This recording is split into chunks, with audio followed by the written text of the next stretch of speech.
The explosion of violence which erupted in Herat in March 1979 was beyond anything that had happened since the bloody communist coup a year earlier. Resistance to the communists was already spreading throughout the country, but this was a full-scale revolt in a provincial capital, one of Afghanistan's most important cities, an ancient centre of Islamic learning, music, art, and poetry. Power fell entirely into the hand of the insurgents, and it was a week before Afghan government forces finally regained control after the spilling of much blood. The communists had promised much.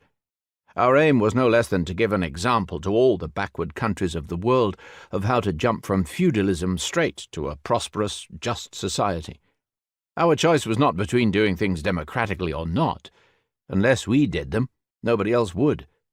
Our very first proclamation declared that food and shelter are the basic needs and rights of a human being. Our program was clear: land to the peasants, food for the hungry, free education for all.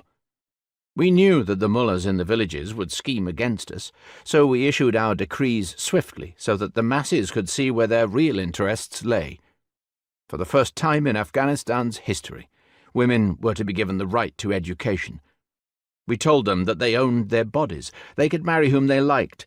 They shouldn't have to live shut up in houses like pets. But the communists knew that such ideas would not be welcome to the pious and conservative people of Afghanistan, and they were not prepared to wait.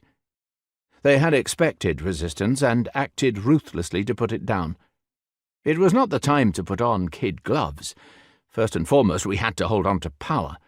The alternative was to be liquidated and for Afghanistan to revert to darkness. So they started a massive reign of terror. Landowners, mullahs, dissident officers, professional people, even members of the Communist Party itself were arrested, tortured, and shot in large numbers. When their friends in Moscow protested, they replied that what had worked for Stalin would work for them too.